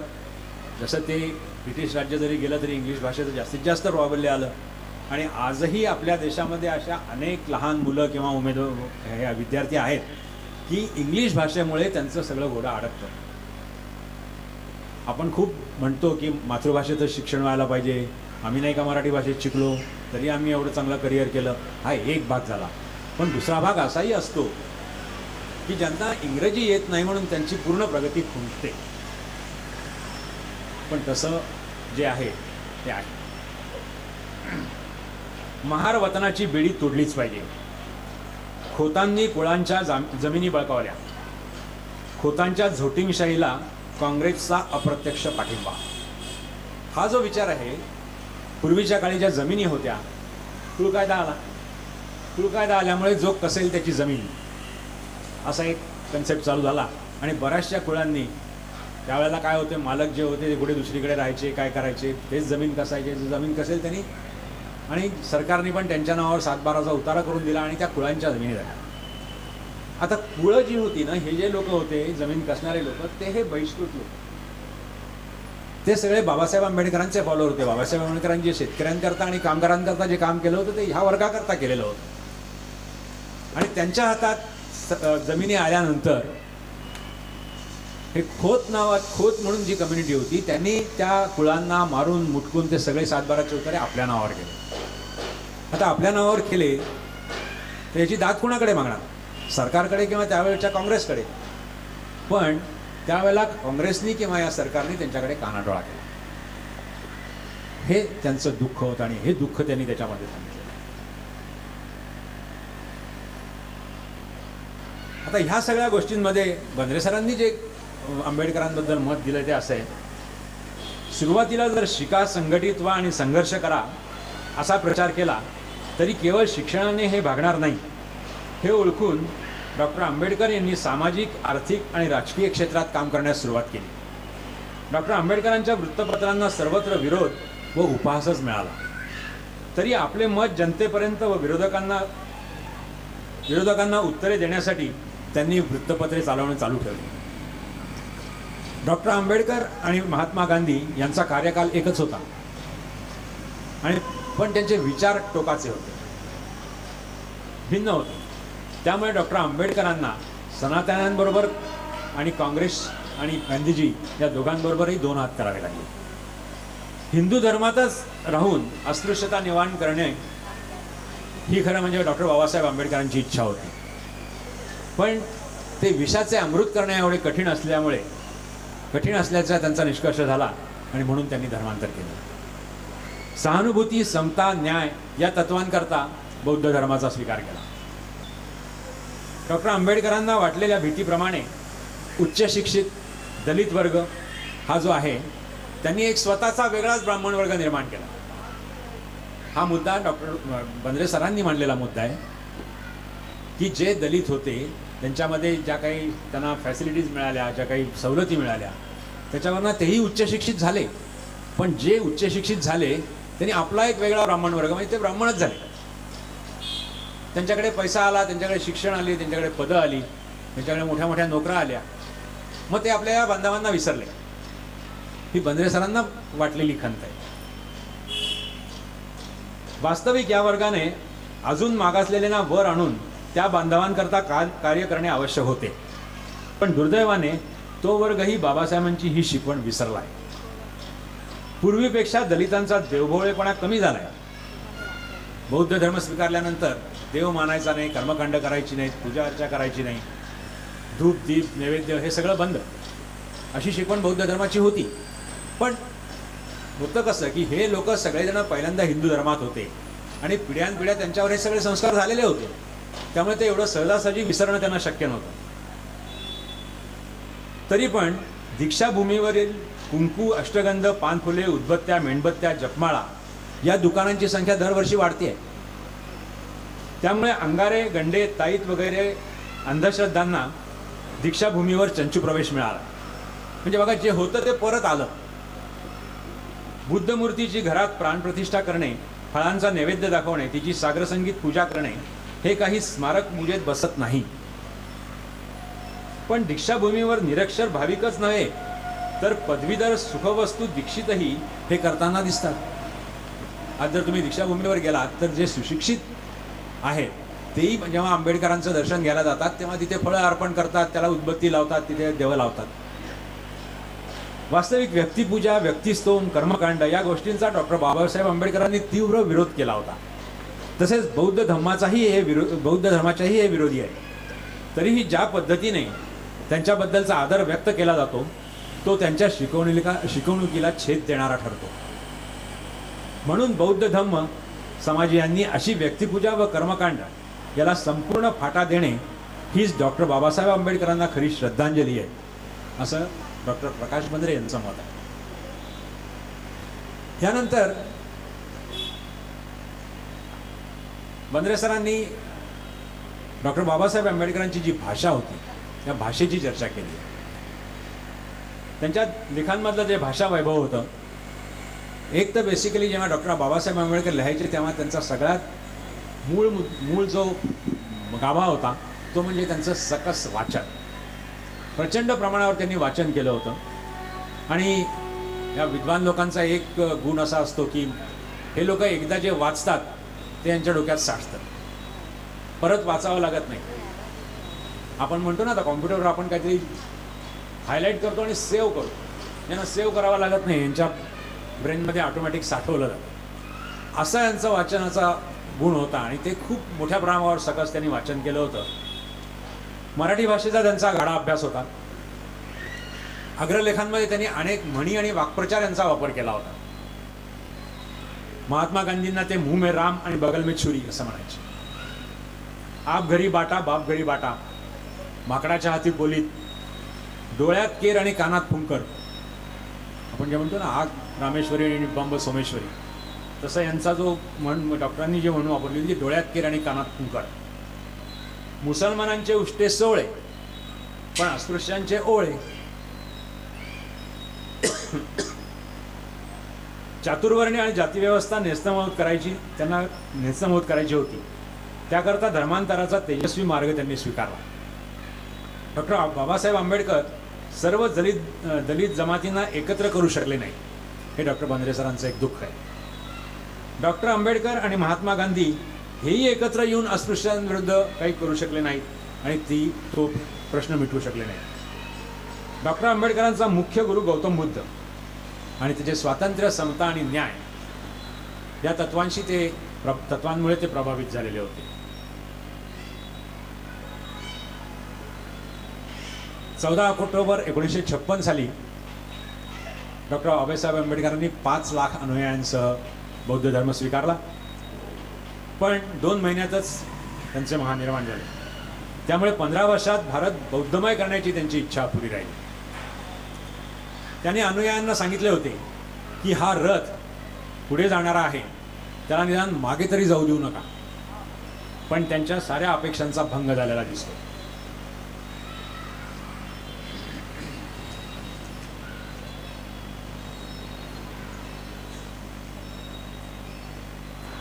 डॉक्टर बाबासाहेब आंबेडकर जेव्हा भाषण द्यायचे किंवा भाषणाची तयारी करायची तेव्हा एक भाषण त्यांनी 10 वेळा लिहून काढलेलं. जोपर्यंत ते संक्षिप्त आणि सामान्य लोकांना समजेल अशा भाषेत उतरत नाही तोपर्यंत त्याची ती प्रत काढत राहायचे आणि मग शेवटी ते भाषण त्यांचं तयार व्हायचं.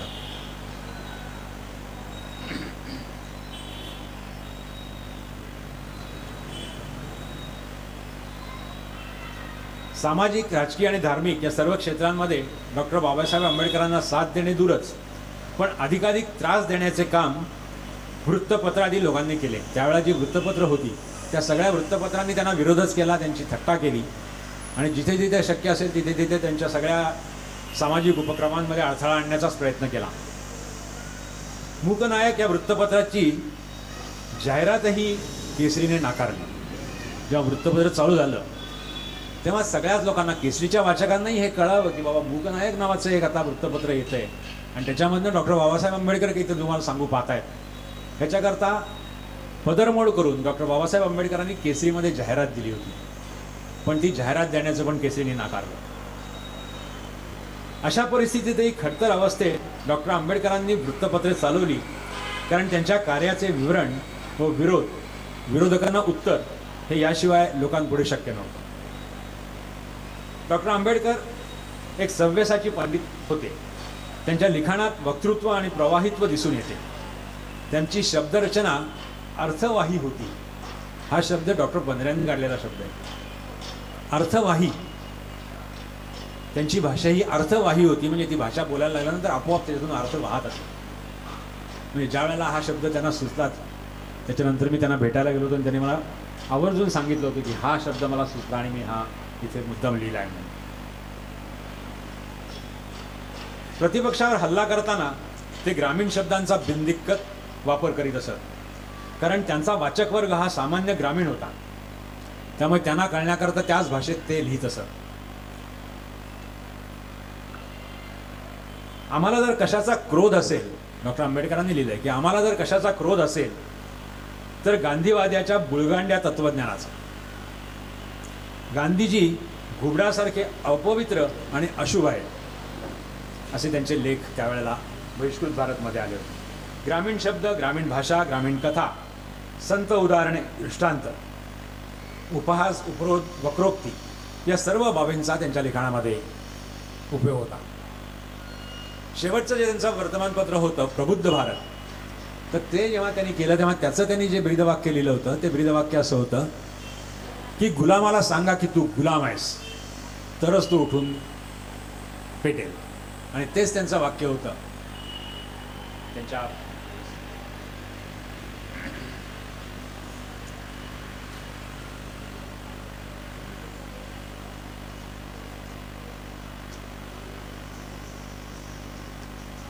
त्यांच्या सगळ्या ज्या त्यांनी म्हणी वापरल्या होत्या त्या म्हणींचा डॉक्टर बंद्रेंनी स्पेशल एक पान घालून उल्लेख केला आहे. त्याचा काही तुम्हाला वाचून दाखवतो. कोड्याचा शेजार परवडला मग मोड बनियाचा शेजार नको. तेव्हा गेला होता कुठे राधासुता तुझा धर्म. शेळी गेली जीवानिशी खाणारा म्हणतो वातट. जो दुसऱ्यावरती विसमला त्याचा कार्यभाग संपला. मन स्वतंत्र तर मनुष्य स्वतंत्र. नेसेन तर जरीची नाहीतर उघडीच बसेल. तव्याचा जाय बुरसा मग तर सहजच होय आरसा. ये रे माझ्या मागल्या आणि ताककण्या चांगल्या. करंड्यात असलेले कुंकू लिहिल ती सौभाग्यवती, न लिहिल ती रंडावा. तपांती फळ खाण्याला काळ भुईला भार. ज्याचे मीठ खावे त्याचे बेमान होऊ नये. माकडाचे हाती कोलीत पडे खावायचे व तुकडे मोडावायचे. ही दलितांची जी अवस्था होती की पडलेलं खायचं आणि तुकडे मोडायचे, त्याचं त्यांनी वर्णन केलं होतं. बोलाचीच कडी आणि बोलाचाच भात. जातीसाठी माती खावी. बाप दाखव नाही तर श्राद्ध कर. कोण दिवस कैसा नाही जीवाचा भरोसा नाही. तरत्याला हात बुडत्याला लाथ. हे जे वाक्य आहे ते त्यांनी भालाकर भोपटकर म्हणून एक सामाजिक कार्यकर्ते होते. त्यांनी जेव्हा बाबासाहेब आंबेडकरांनी जेव्हा या सगळ्या मंदिर प्रवेशाची मोहीम चालू केली होती तेव्हा त्यांनी त्यांच्या भालाकार म्हणजे त्यांचा जो भालाकार नावाचं त्यांचं एक वृत्तपत्र होतं त्याच्यात त्यांनी लिहिलं होतं की आमच्या देवालयांच्या वाटेला तुम्ही जाऊ नका, नाही तर आम्ही तुमची पाठ सोडू. त्यावर त्यांनी हे उत्तर दिलं होतं की तुम्ही पाठ सोलाल तर आम्ही लाथ मारू. घोड्याचे ओझे गाढवावर लादू नये. काही वाढतीने लाजावे, काही खातीने लाजावे. तुझा बोल तर माझी बुक्की, तुझा बोल तर माझी बुक्की, तुझी बुक्की तर माझी लाथ. गोळीला महार, पोळीला चांबार, हे जे म्हण आहे, हे जे वाक्य त्यांनी लिहिलेलं आहे, हे त्यांच्या बहिष्कृत समाजामध्ये जो जातीभेद होता त्या जातीभेदाला उद्देशून दिलेलं आहे. की गोळीला महार आणि त्यांच्यामध्ये चांभार ही जी जात होती ही जरा उच्च जात समजली जायची आणि महार मांग वगैरे हे सगळे त्यांच्या खाली असायचे. म्हणजे चांभार लोक महारांच्या घरी जेवायचे नाहीत. आपण विचार करतोय की महारांच्या घरी ब्राह्मणांनी जेवावं एवढी बाबासाहेब आंबेडकरांना पातळी एक करायची होती, पण जी खालची पातळी होती त्याच्यामध्ये चांभार लोकच महार लोकांच्या घरी जेवायचे नाहीत अशी परिस्थिती होती. आणि म्हणूनच ते एवढे वैतागून त्यांनी म्हटलं होतं की हे विषाचं अमृत करण्यासारखं आहे, अशक्य गोष्ट आहे. जन्म आला हेला मी पाणी वाहता वाहता मेला.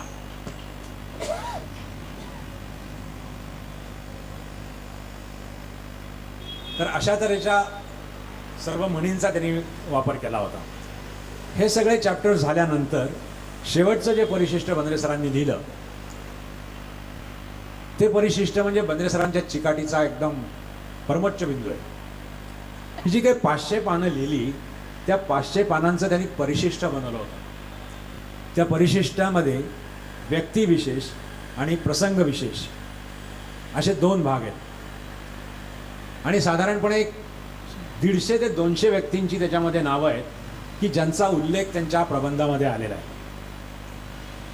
आता एक नाव त्याच्यामध्ये लिहिलं की महात्मा ज्योतिबा फुले. तर महात्मा ज्योतिबा फुलेंचा उल्लेख 500 पानांमध्ये कुठे कुठे आला आहे या सगळ्या पानांचे नंबर त्यांनी लिहिले. म्हणजे कल्पना करा 150 लोक आणि त्या 150 लोकांचा प्रत्येकाचा कुठे कुठे उल्लेख आला आहे. आता महात्मा फुलेंचा तर खूप पानांवर आला आहे, पण त्याच्यावर 15-20 पानांचा उल्लेख आहे. 15-20 पानांचे नंबर त्याच्यावर लिहिलेले आहेत. तर हे जे रिव्हर्स इंजिनिअरिंग करायचं, उलटं काम करायचं, हे अतिशय अवघड काम. सुरुवातीला त्यांनी लिहिलं होतं त्यावेळेला सगळं ठीक होतं, पण एकदा ते 500 पानांमध्ये मुद्रित झालं आणि मुद्रित झाल्यानंतर कुठल्या पानावर काय आहे हे लिहिण्याकरता परत त्यांना ती सगळी पानं वाचावीच लागली असती, कारण ते मायन्युटली वाचल्याशिवाय कळणार नाही कोणत्या पानावर कोणाचा उल्लेख. पण तेही काम त्यांनी केलं आणि ते अतिशय चिकाटीचं काम आहे.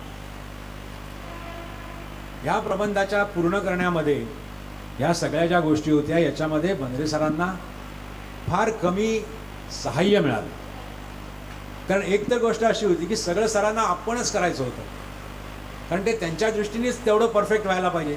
दुसऱ्यांनी केलेली मदत त्यांना चालणार नव्हती आणि त्यामुळे सगळं आपणच करायचा त्यांचा अट्टहास होता आणि त्या अट्टहासापायी हे सगळं काम त्यांनी पूर्ण केलं. 3 वर्षामध्ये हा थिसिस लिहून झाला. त्याच्यानंतर तो थिसिस जेव्हा सबमिट झाला उत्तर महाराष्ट्र विद्यापीठामध्ये तेव्हा परत बंद्रे सर असेच वैतागले होते जसे डॉक्टर बाबासाहेब आंबेडकर वैतागले की ते म्हणाले, अरे मी जेव्हा PhDची ॲडमिशन मागायला गेलो तेव्हा लोक माझ्यावर भयंकर खुश होते की अरे 80 वर्षाचा माणूस PhD करतो, छान आहे, या आम्ही तुम्हाला देतो ॲडमिशन, हा विषय हो करा, हे हॉस्टेल तुम्हाला राहायला आहे, तुम्ही कधीही या, लायब्ररी तुम्हाला ओपन आहे, तुम्ही कधीही या, सगळ्या मुभा होत्या. पण थिसिस लिहून झाल्यानंतर तो सबमिट केल्यानंतर जे काय रेड टेप्स होत्या, जे काही त्रास त्यांना सहन करावे लागले ते खरंच त्रासदायक होतं. म्हणजे आज आपण शिक्षण पद्धतीमध्ये बघतो की सगळ्या गोष्टींमध्ये शेवटची गोष्ट डिग्री मिळवताना जे काही हाल होतात सगळ्यांना ते बंद्रे सरांच्याही वाट्याला आलेच. एक तर गोष्ट अशी होती की त्याच्यात त्यांनी काही कंडिशन्स अशा होत्या की हे आम्हाला या कॉम्प्युटरच्या फॉर्मॅटमध्ये पाहिजे. तर सरांना कॉम्प्युटर येत नव्हता. आता याच्यामध्ये काही पॉवर पॉईंट प्रेझेंटेशन्स वगैरे होती, ती बिहारनी पण केली आहेत, मी पण केली आहेत, पण ते आम्ही काय करतो ते बंद्रे सरांच्या मनपसंत नव्हतं ना. आमच्या विचारांप्रमाणे आम्ही काहीतरी करत होतो, पण तेही त्यांना अडथळे सगळे सहन करावे लागले. एक वेळ अशी आली होती, आता तुम्हाला मगाशी फिल्ममधनं पण कळलं असेल की बंद्रे सर हे भ्रष्टाचाराच्या भयंकर विरोधात होते. कुठल्याही गोष्टीकरता कोणी काही पैसा द्यावा लागतो, पैसा देतो म्हटलं की त्यांची पकडी भयंकर ते वैतागायचे. आणि अशा कंडिशनमध्ये त्यांना असा फील आला, असं त्यांना वाटायला लागलं की ही PhD मिळण्याकरता विद्यापीठातून माझ्याकडनं काहीतरी अपेक्षा केली जाते. तेव्हा काय त्यांची मनस्थिती झाली असेल तुम्ही विचार करा की एवढी 85 वर्ष वयापर्यंत मी एवढं मोठं लिहून आणलं, आता माझ्या तत्वाशी जगू का यांच्याशी कॉम्प्रोमाइज करू? पण सुदैवाने काय धागे फिरले माहीत नाही, त्यांना काही न करता ती PhD त्यांच्या पदरात पडली. आणि हा जो त्रास, हा जो एकंदरीत मनस्ताप झाला किंवा हे जे श्रम झाले, या श्रमामुळे ते इतके थकले. 20-20 तास काम करण्याची जी त्यांची पद्धत होती, त्या पद्धतीनंतर त्यांच्या जीवनामध्ये जो एकदम मोकळेपणा आला, त्या मोकळेपणाला ते सहन करू शकले नाहीत आणि म्हणून मग PhD झाल्यानंतर 1 वर्षातच त्यांचं निधन झालं. एवढं मला या प्रबंधाबद्दल जेवढं माहीत होतं तेवढं मी सांगण्याचा प्रयत्न केला. तुम्ही शांतपणे ऐकून घेतलं, मी आपला आभारी आहे. धन्यवाद.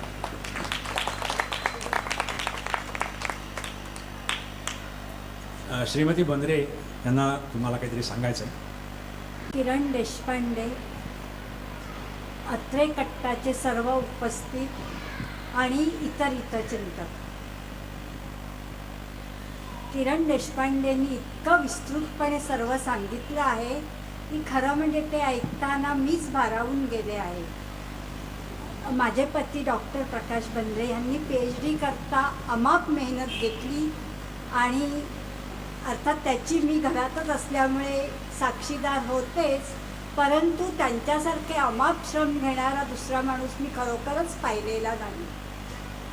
आज इथे अत्रे कट्ट्यावर हे विवेचन करण्याची संधी मिळाली आणि तुमच्यापर्यंत हे सर्व पोचवण्याची संधी आली, त्याबद्दल मी अत्रे कट्ट्याची आभारी आहे. आणि अधिक काही वेळ घेत नाही, फक्त मी अत्रे कट्ट्याला त्यांचे पुस्तक व थोडी देणगी देत आहे की त्यांच्या धन्यवाद.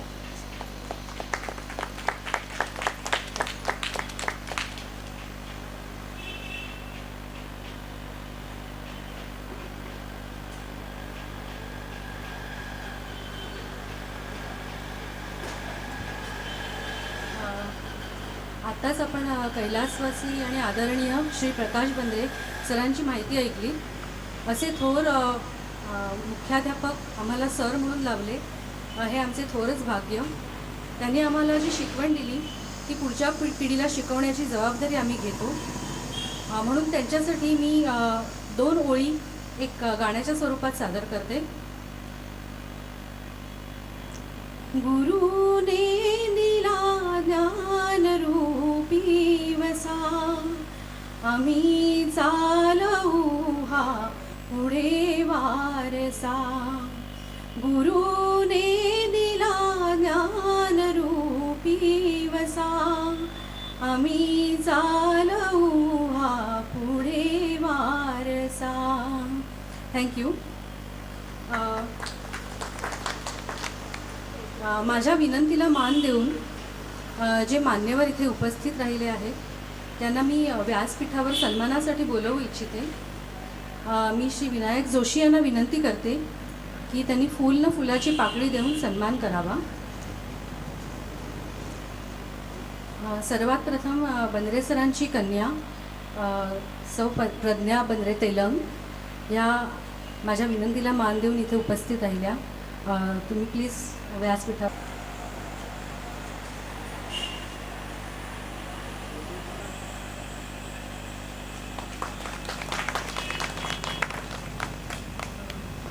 त्यानंतर या कार्यक्रमाची व्हिडिओग्राफी केल्याबद्दल माझा क्लासमेट राकेश कांबळी आणि त्याचे मित्र अर्जुन धुरी यांचे मी आभार मानते. राकेश येऊ शकला नाही आहे, पण अर्जुन धुरी तुमचे खूप आभार. तुम्ही येऊ शकता का घ्यायला? थँक्यू. ज्या फोंडाघाट फार्मसीच्या मॅनेजिंग डिरेक्टर आहेत सौ योगिता प्रभू, त्यांना मी इथे बोलवू इच्छिते.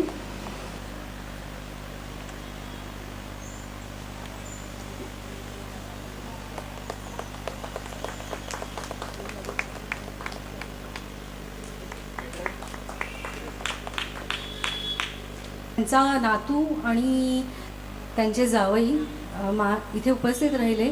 मी त्या दोघांनाही इथे येण्याची विनंती करते.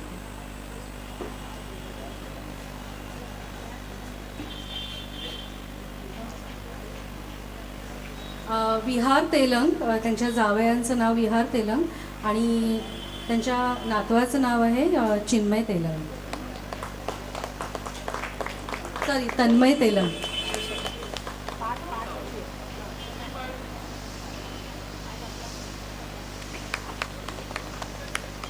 आता मी संपदा ताईंना विनंती करते की त्यांनी इथे येऊन सन्मान करावा. फोंडाघाट फार्मसीचे ओनर श्री योगेश प्रभू हे आता इथे उपस्थित आहेत. मी त्यांना विनंती करते की त्यांनी व्यासपीठावर यावं आणि सन्मान स्वीकार करावा.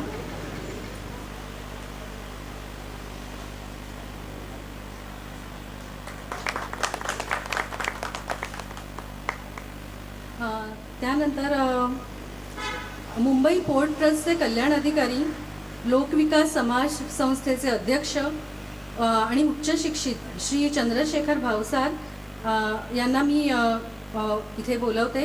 त्यांचं एज्युकेशनल क्वालिफिकेशन आहे BA LLB MCW labour welfare personal management from Mumbai.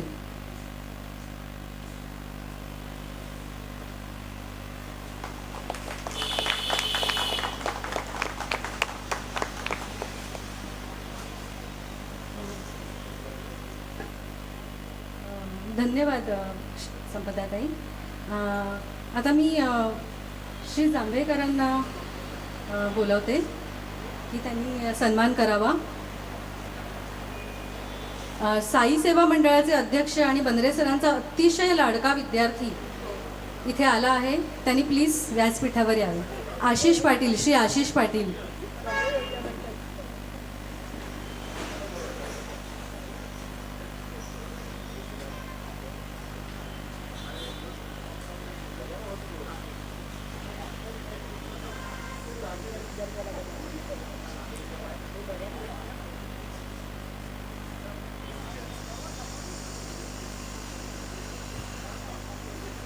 Ashish Patil, Anjali आणि बंद्रे सरांचा मुलगा पराग हे सगळे एका वर्गात शिकणारी मुलं आहेत.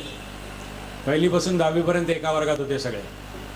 आणि पराग जेव्हापासून परदेशी गेला आहे तेव्हापासून आशिषनी बंद्रे सरांना आणि बंद्रे वहिनींना आईवडिलांसारखं सांभाळलेलं आहे. त्यामुळे तो लाडका विद्यार्थी होता की नाही माहीत नाही, पण आज तो जे काही लाड करतोय आईवडिलांसारखे दोघांचे केले, म्हणजे बंद्रे सरांचे पण. शेवटच्या काळामध्ये बंद्रे सरांना कुठेही जायची इच्छा असायची पण त्यांना जाता यायचं नाही, पण तोंडातनं शब्द फुटायचा बाहेर की आशिष गाडी घेऊन यायचा आणि त्यांना घेऊन जायचा. अशा तऱ्हेने आशिषनी सेवा. बुकहंगामा.comचे को फाउंडर श्री जयंत पोंक्षे इथे आलेले आहेत, ज्यांनी बंद्रे सरांचं पुस्तक ऑनलाईन करण्यात आम्हाला मदत केली. त्यांना मी बोलवू इच्छिते.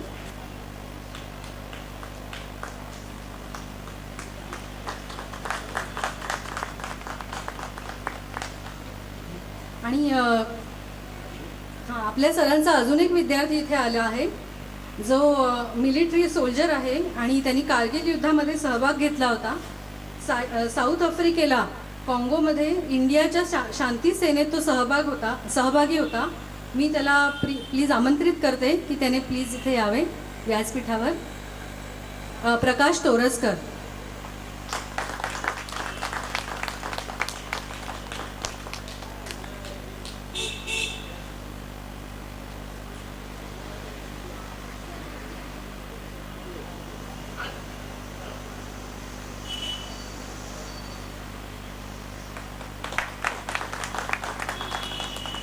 धन्यवाद सुरेशजी.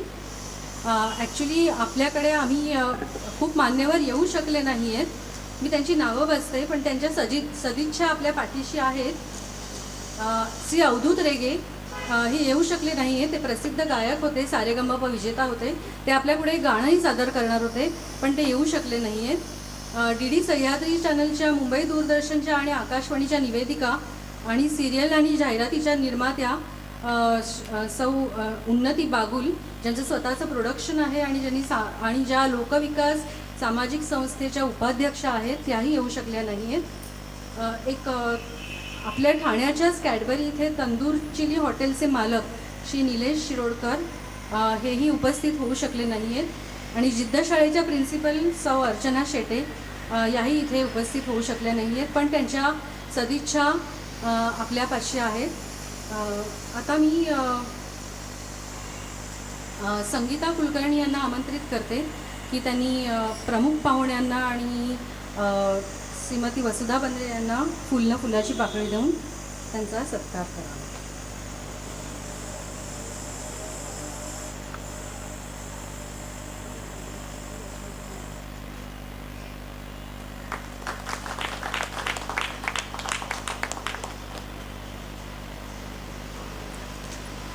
आता मी सुलभा आरोसकर यांना बोलवू इच्छिते.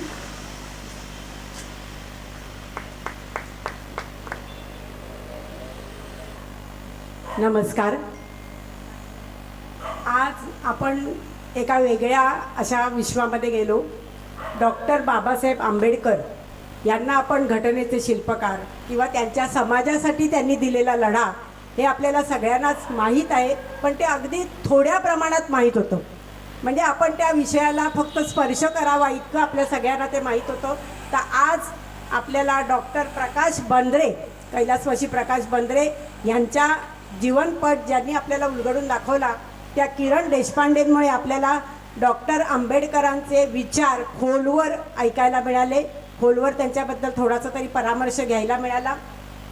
डॉक्टर प्रकाश बंद्रे यांनी आंबेडकरांबद्दल जे लिहिलं आहे किंवा त्यांच्या पुस्तकाचंच नाव आहे मुळी डॉक्टर बाबासाहेब आंबेडकर यांचं वृत्तपत्र आणि नियतकालिकातील लेखांचा परामर्श. याच्यातूनच आपल्याला कळतं आहे की त्यांना आंबेडकरांबद्दलची किती भक्ती किंवा प्रेम आणि जिव्हाळा होता. म्हणजे ते त्यांचे जवळ गुरुच होते आणि त्यामुळेच त्यांनी वयाच्या 85व्या वर्षीसुद्धा हा विषय निवडून त्याच्याबद्दल सखोल अभ्यास करून एक मोठा प्रबंध लिहिला. आणि हा प्रबंध जो त्याचा जन्म त्यांच्या लहानपणातील जे त्यांचं लहानपण गेलं आहे, जे बालपण गेले, ज्या विभागात गेले त्याचेच संस्कार किंवा त्याचीच पाळंमुळं आपल्याला संपूर्णपणे बाबासाहेब आंबेडकरांच्या विचारातून त्यांनी मांडलेली आहेत. आणि ती आपल्याला पूर्णपणे उलगडून दाखवली ती किरण देशपांडे हे त्यांचे सहाध्यायी. आपल्या एक लक्षात येतं की नावं पण म्हणजे उत्कटतेने त्यांनी तेवढ्याच उत्कटतेने त्यांनी आपल्याला हे सगळं सांगितलं आहे. गमतीचा भाग असा आहे की डॉक्टर प्रकाश आणि किरण म्हणजे डॉक्टर प्रकाश बंद्रेंच्या ज्ञानाचा प्रकाश त्यांनी किरण रूपाने पूर्णपणे ते असे आपल्यासारख्या श्रोत्यांना दरवेळेला ऐकवतायत. हे खरंच एक भाग्याचं लक्षण आहे त्यांच्या पण आणि आपण डॉक्टर बंद्रेंच्या आणि बरोबरीने बाबासाहेब आंबेडकरांच्या असं म्हणू.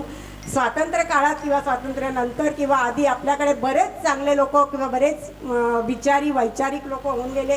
आंबेडकरांचा वैचारिक संघर्ष आपल्याला सगळ्यांना आज आपल्याला थोडाफार का होईना ऐकायला मिळाला, हे आपलं भाग्य आहे.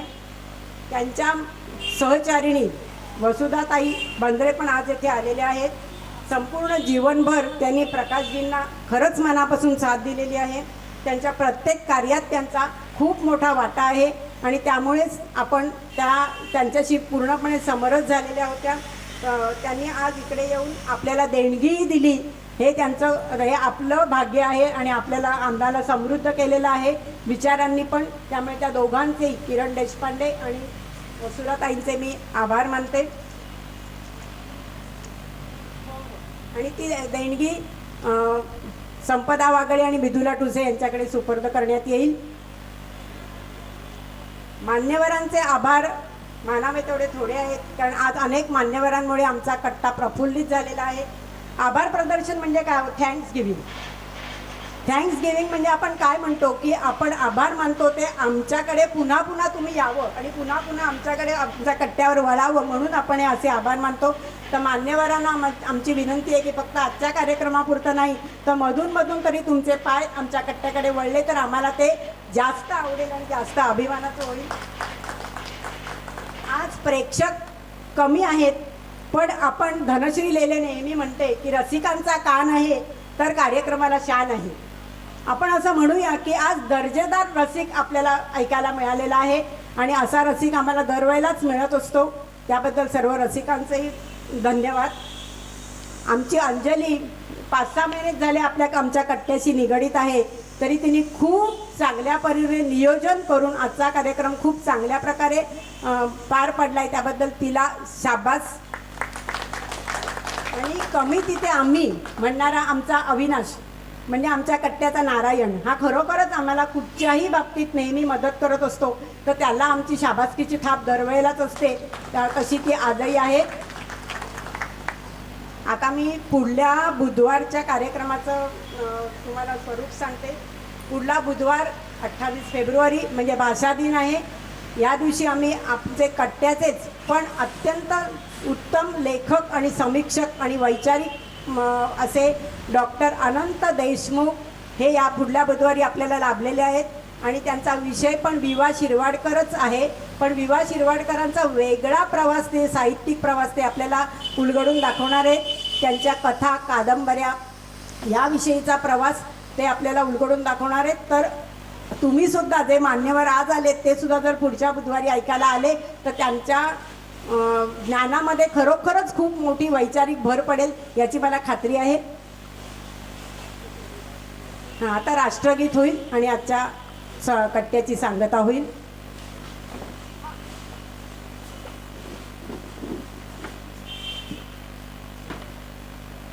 जनगण मन अधिनायक जय हे भारत भाग्य विधाता. पंजाब सिंध गुजरात मराठा द्राविड उत्कल बंगा. विंध्य हिमाचल यमुना गंगा उच्छल जलधि तरंगा. तव शुभ नामे जागे तव शुभ आशीष मागे. गाहे तव जय गाथा जनगण मंगलदायक जय हे भारत भाग्य विधाता. जय हे जय हे जय हे जय जय जय जय हे. भारत मातेचा जय असो.